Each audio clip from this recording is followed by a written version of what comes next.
గొల్లప్రోలులో రైలు ప్రమాదం జరిగింది. యశ్వంత్పూర్ నుంచి టాటానగర్ వెళ్లే రైల్లో భారీ అగ్ని ప్రమాదం సంభవించింది. మరో 2 గంటల 15 నిమిషాల సమయంలో రైల్లోని ప్యాంట్రీ కార్లో ఒక్కసారిగా మంటలు ఎగిసిపడ్డాయి. రైలులో మొత్తం 23 బోగీలు ఉండగా 9వ బోగి అయిన ప్యాంట్రీ కార్లో మంటలు వచ్చాయి.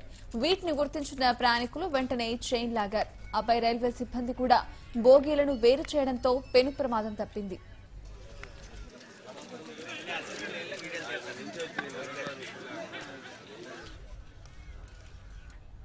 రైల్వే సిబ్బంది, అగ్నిమాపక సిబ్బంది మంటలను అదుపు చేశారు.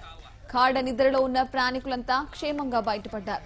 అగ్ని ప్రమాదంతో విజయవాడ, విశాఖ మధ్య పలు రైళ్లు ఆలస్యంగా నడుస్తున్నాయి.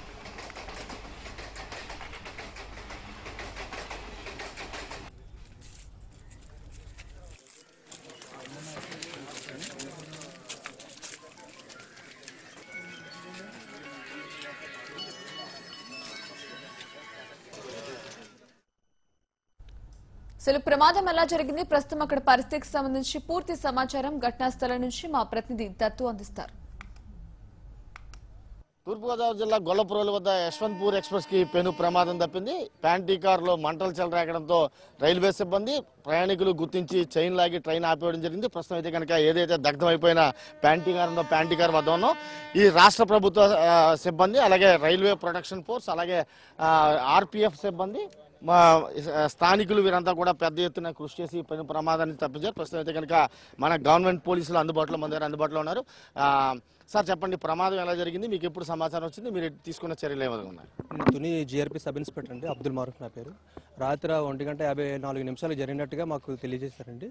వెంటనే ఒకటవుతున్న సంఘటన స్థలాన్ని చేరుకున్నాము. మేము వచ్చేటప్పటికి ఇక్కడ రైల్వే సిబ్బంది, లోకల్ ఫైర్ స్టాఫ్ కలిసి అప్పుడే మంటలు ఆర్పడం జరిగింది. అక్కడ ఉన్నటువంటి ప్రజలకు ఎటువంటి నష్టం జరగలేదు. ఈ ప్యాంట్రీ కార్ నుంచి ఉన్నటువంటి కోచ్లు 2 కూడా వేరు చేయడం జరిగింది. అవి వేరే దగ్గర సేఫ్ ప్లేస్లో పెట్టి ఈ ఆర్పిన తర్వాత దీన్ని ఏడీఆర్ఎం గారు పరిశీలించారు. ఇప్పుడు దాని మీద తదుపరి చర్యల కోసం రిపోర్ట్ ఇవ్వడం జరుగుతుందండి. అది ఆర్పీఎఫ్, జీఆర్పీఎఫ్ ఎవరు దర్యాప్తు చేయాలనేది రిపోర్ట్ తీసుకున్న తర్వాత దర్యాప్తు చేయడం జరుగుతుందండి. అంటే ప్రయాణికులకి ఎటువంటి ఇబ్బంది లేకుండా ఎటువంటి ఏర్పాట్లు చేయడం జరిగింది?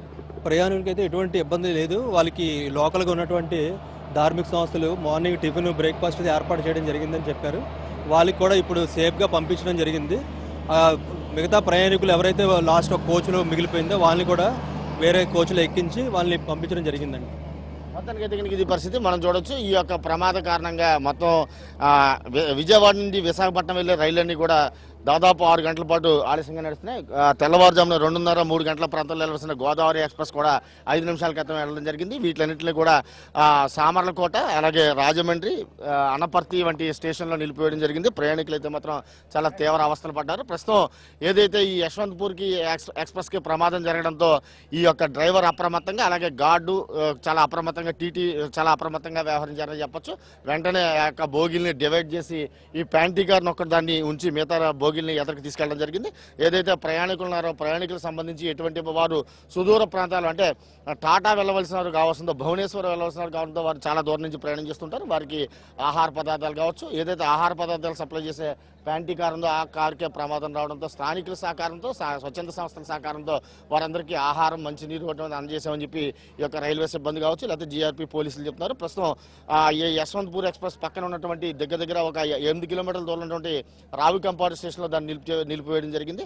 అక్కడ స్థానికులు కూడా 1500 ప్యాకెట్లు ఆహారాన్ని అందజేస్తామని చెప్పి సమాచారం ఉండడంతో అక్కడ ప్రస్తుతం అక్కడ ఆపారు. అయితే ప్రమాదం ఎందుకు జరిగింది, సిబ్బంది నిర్లక్ష్యం కావచ్చు, లేకపోతే టెక్నికల్ ప్రాబ్లం కావచ్చు, లేకపోతే షార్ట్ సర్క్యూట్ కావచ్చు, లేకపోతే ఏమైనా స్మోక్ చేసి సిగరెట్ పక్కన పాడేస్తే వచ్చి ప్రమాదం వచ్చిందనే కోణంలో దర్యాప్తు చేస్తున్నారు. ప్రస్తుతం అయితే కనుక ఈ మంటలు ఆపడానికి స్థానిక ఫైర్ ఇంజిన్లు కూడా సహాయం తీసుకున్నారు. రైల్వే ప్రొటెక్షన్ సిబ్బంది వద్ద ఉన్నటువంటి ఫైర్ సర్వీస్కి సంబంధించిన ఆ ఎక్విప్మెంట్ పెద్దగా ఉపయోగపడలేదని చెప్పొచ్చు. అయినా స్థానిక సమాచారం ఇవ్వడంతో 3 ఫైర్ ఇంజిన్లు పెట్టాపురం, సామర్లకోట, పెద్దాపురం నుంచి కూడా ఫైర్ ఇంజిన్లు వచ్చి ఇక్కడ వర్క్ చేసాయని చెప్పి రైల్వే సిబ్బంది చెప్తున్నారు. ప్రస్తుతం అయితే కనుక యశ్వంత్పూర్ని ఒక హాఫ్ అన్ అవర్ క్రితమే ఈ యొక్క స్టేషన్ నుంచి పంపించడం జరిగింది. ప్రస్తుతం ఈ బోగికి సంబంధించి విజయవాడ నుంచి డిఆర్ఎం అలాగే రైల్వే సిబ్బంది వచ్చి విచారణ జరుపుతున్నారు. ప్రస్తుతం గొల్లప్రోలు పోలీస్ స్టేషన్లో ఉన్న పరిస్థితి అయితే కనుక ఇది. కెమెరా పర్సన్ సుమన్తో దత్తు, బొరటుడే, తూర్పుగోదావరి.